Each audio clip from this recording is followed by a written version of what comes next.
Welcome back to the course, and today we are on the week 4 of learning arrays and objects, and I hope you all are excited and me too the same. And today we'll try to understand how to create the arrays and how to access the elements from the arrays and how to do a apply multiple methods on the arrays and all the basic things. And today's agenda will be we'll try to cover these concepts till here. The first one is the basic way of creating the arrays. The other one is basic way of accessing elements from the arrays and the passing arrays to functions and looping them to print all numbers. So I've included the functions concept here. The only reason to do this is that to break the to create an interlink between the arrays and the functions, because in frankly speaking in real life development what we do, like we create multiple functions and we pass a lot of arrays to the functions and do a different kind of business logic. So you are almost entering into the real life work programming. So I think this is a great time to explain you about the linkage between the functions and arrays, how to pass and how to do modifications and accessing from the arrays and all these things. So we'll try to cover all these things in this video. And the other one is we'll try to write a function to receive an array as an input to that function and find and return the index at which the required number is present, and -1 if the number is not present. So I hope you are not getting you're not in a way to understand what actually is happening in this program, this one. So but still I will make sure that you will be able to understand completely what is there in this by the end of this video. So without and the other one is I will give an exercise at the end of this session, and the same program that you need to do, but you need to return a boolean result. I will explain what is that also, but without any delay let's get started. So first of all, to keep it very simple, what actually is an array? Array in general is nothing but, I will keep it very simple, that is collection of values, that's it. This is what the array is. It just stores multiple things in one particular place. What actually is the use of this array is that, if I say the uses of array are nothing but, previously we are used to store the elements like number 1 equals to 100, let number 2 equals to 200. We used to store single values to a single variables, but now using the arrays we can store multiple values to a single variable like this. Numbers equals to 100, 200, 300. In this way we can store multiple values to a single variable, that is numbers array. You can store in this way, we can store the multiple values. So using the square brackets we can do that.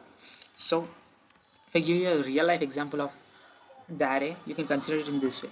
It's a draw of plates, like a dishwasher contains a array which stores multiple plates and different kind of things we can store. In the same way we can do that. And here how consider this as an array, and it is storing plates and tiffin box lid and a bunch of spoons. This is how it will be, the array would be in the dynamic programming language scenario I'm speaking. So this is how we'll store the arrays, and the basic way of creating the arrays is this way. We have created an array from this real life example. The dishwasher drawer have created a variable name, and the array is containing eating plate, tiffin box lid and box of spoons. Eating plate, tiffin box lid and box of spoons. That is what I have created here. If I console the dishwasher drawer, let me come in this, and I will be able to console the eating plate, tiffin box lid and box of spoons to the console. So this is how we create an array in general, the basic way. The other way is using the array method. That is using the new array method. We'll be using the array constructor. We'll be passing all the values in this parenthesis what we want in the array, and it will internally create the array and return that array into the variable that we have created here. So if I run this, I will be able to see the array that I have created. So this is how we'll create an array. These are two different ways and the basic ways, and tomorrow we'll try to see, in the next part we'll try to see how to create arrays in much different way, a little different way. So this is what the first part, basic. We need to keep a foundation so strong that we will be able to do other things also very easily. So first you need to understand and write programs based on this way, how to create this simple ways of creating array. I generally prefer this way. You should also prefer this. It's my suggestion for you to prefer this way of creating an array. So now creating of array is done, and now we'll move to the basic way of accessing elements from the array. How we will access the elements from the array? There is the first way is index way of accessing, which is nothing but the index in general in array. Nothing but it goes hand in hand. Actually here there is an array, right? So this array is consisting of 3 elements. The index is used to is nothing but a position where actually that particular value is present. That is what the index means. Like let's say, however, like in general, this remember this point that in programming language the index starts from 0, and that you need to make sure the first element that is present in the array is considered as present at the 0th position. This is present at the first position, this is present on the second position. So indexes will be 0, 1 and 2. That is what the values the indexes will be. So index we are accessing is nothing but, let's say here I have created the variable like first item. So first item is containing dishwasher draw one at first element, which means not this one but this one. Tiffin box lid. Tiffin box lid is the first element. This is the 0th element. This is the second element. So if I console the first item, then that will be eating tiffin box lid. Yeah, tiffin box lid is that will be console to the output. I can consider it as second item actually, not the first item. Second item, tiffin box lid. So if I want to access the third item, that is dishwasher draw, I can do it using the second index. I can access that. That is nothing but we have box of spoons. Third item, thi, third item. If I console it, I will be able to see the output. Tiffin box lid and box of spoons. That is how it will be. Now the other way of accessing the elements from the array is using the destructuring method. The first value and second value. Here I am assigning this dishwasher draw variable to the array of items. So here what value present in the first index, like 0th index, will be stored in the first value. The value present in the first index will be stored in the second value. And if I console that, I will be getting the eating plate, and the other one is tiffin box lid. You can see here, eating plate and the tiffin box lid. I will be consoling to the output now. Eating plate and tiffin box lid. This is how you can access using the destructuring way. By denoting an array, within that array we have the variable names that will store the values. This is the second way of accessing.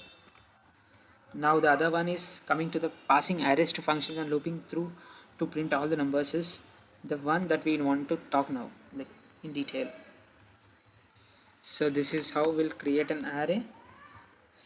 Here first of all I've created one variable numbers array, and I've stored 5 numbers, that is 10, 20, 30, 40, 50 to this variable, that is numbers array. And here I've created one function that is print numbers. So this print numbers function is accepting numbers as an array input, numbers array as an input. So it takes that. I'm passing here numbers array from here. So the control from here, once the compiler hits this line, it control goes to this function like this function. And here we need to recall the concept of while loop, for loop, all these concepts, because to access the entire elements in the numbers array, so there are multiple elements, right? So once we run a loop on that, we can get each value's index, like if we start the index from the 0, then we can gradually move the index one by one. Like first the index will be 0 here. You can see from here the index is initially 0. So in it enters the loop, like it checks index 0 is less than nums.length. This is a method that is numbers have, like arrays has. Numbers.length is nothing but it gives me the length of the array, which means numbers, this array has a length of 1 2 3 4 5 6 4 5 5 elements. So the length will be 5. Now index value is 0. Is it less than 5? Again here we are doing a check with using the relational operator, less than operator. So 0 is less than 5, yes, it's true. So it enters the while loop and consoles the numbers of index. Index is nothing but currently the value is 0. So numbers of 0 is nothing but 10. 10 will be out consoled to the output first. Then the index will be incremented, which means index will become 1. Now again the loop comes here. The index will become 1. 1, is it less than 5? Yes, it's true. Then it again enters the loop, and the index value is currently 1. Now 20 will be printed. After that the control goes here, the index again gets incremented. So now index becomes 2. Now again the same happens. 2 is less than 5. Yes, numbers of 2 will be consoled, that is 30. And again the index will become 3. Here again checks 3, is it less than 5? Yes, then the numbers of 3 will be printed. 3 is nothing but 40. 40 will be printed. Here again it comes, and the index will become 5.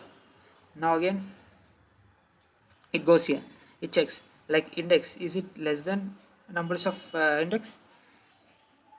No, it's first of all 10 will be printed, 20, 30.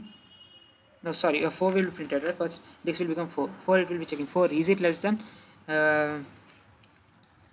Yes, it's true. Then it enters the numbers of 4 will be done. Now 4 is nothing but 50. 50 will be printed.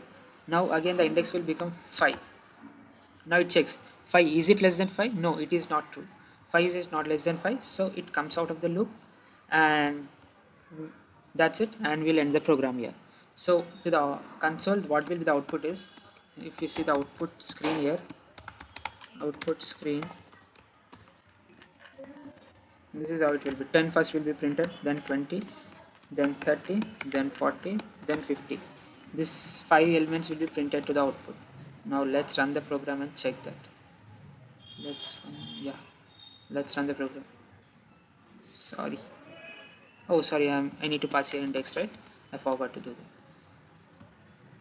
So 10, 20, 30, 40, 50.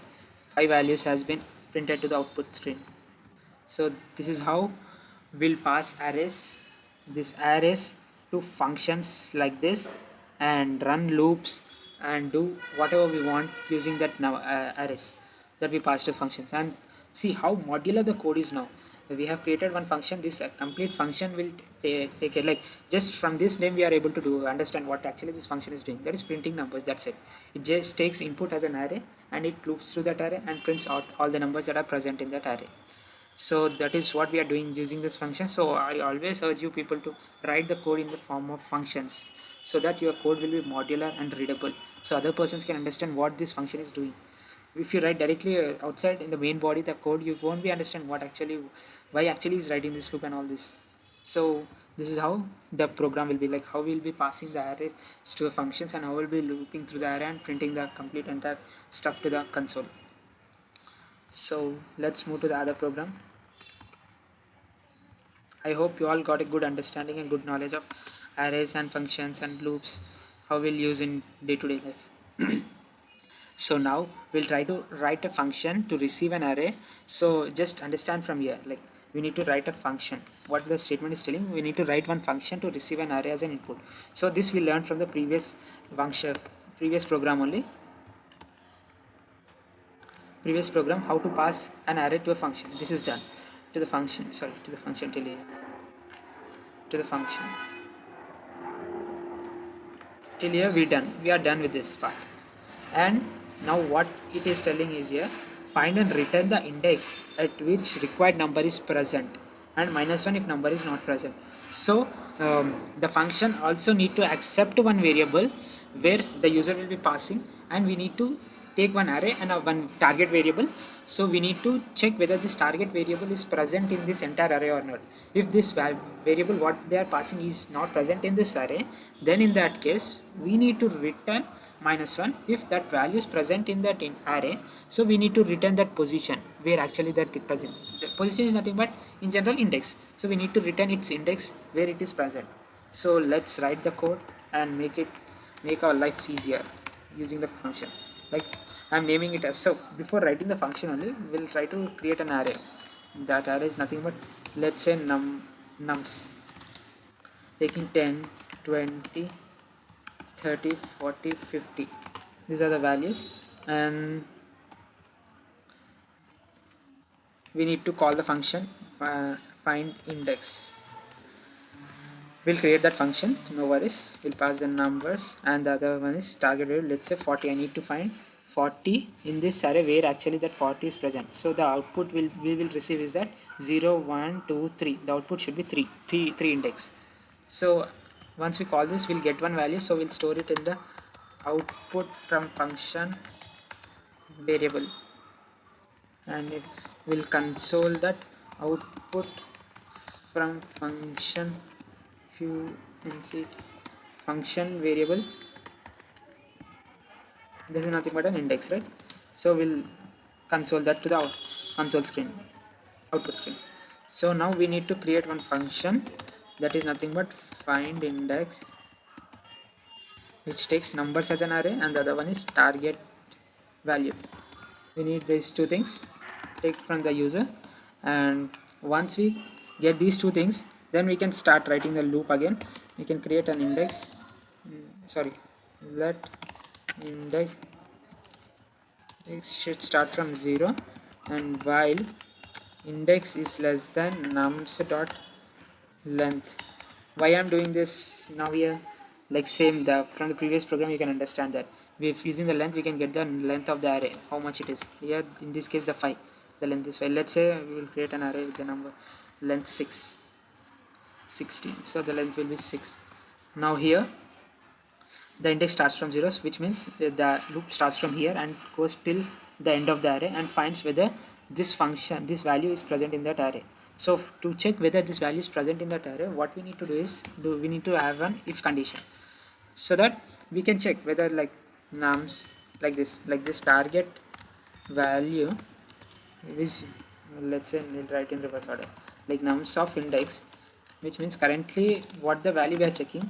Let's say I'm checking with 10, is it equals to 10, is it equals to 40, which means target value, is it 10 is equals to 40? No, it is not, so it won't enter in this if condition. So if and it will be checking like 20 is it equals to 40? No. 30 is equals to 40? No. 40 is equals to 40? Yes, it is true. In this case it enters a loop and we can return the what actually the index that we are currently standing, so that we can get its position. And once this is not condition, if condition is not true, then we need to increase the index, increment the index to run the while loop. And once this complete while loop is done, which means let's say there is a value like 90, so 10 is not equals to 90, 20 is not equals to 90, 30 is not equals to 90, 40 is not equals to 90, 50 is not equals to 90, 60 is not equals to 90. Complete array is completed, so we'll come out of this while loop. So here from here we will return -1, which means that we didn't got any value, that target value is not present in the given array. So with -1 indicates that there is no value, that given target value is not present in the array. That is what it is. So if I run this program and we'll check for the 40, where actually the 40 is standing in this array. If I run this, there is some issue. Okay, I need to give the comma, not the full stop. See, like 40 is present at the third index, which means 0, 1, 2, 3, third index that is present. So that is how, using the find index method function, we are able to find and return the index of the target value present in the numbers array. So this is almost similar to the previous function what we have created, but previously, while at the initial phase of the initially starting beginning of the video, you were not able to understand what actually this program, how we'll write it. But by decoding and by breaking it down into small chunks, you are able to understand, and you are now able to get idea how we have found the index of the target value in the numbers. And this is complete program we have done from scratch. So I think you need to appreciate yourself, and till here you have come. And you also need to do one exercise. I will explain you in few minutes how actually you need to do. So this is how, like, we'll be able to find a target value from the numbers array. But I want to tell you one thing, that this function is nothing but is known as a linear search in general. Without knowing, unknowingly you have learned one important concept, that is linear search.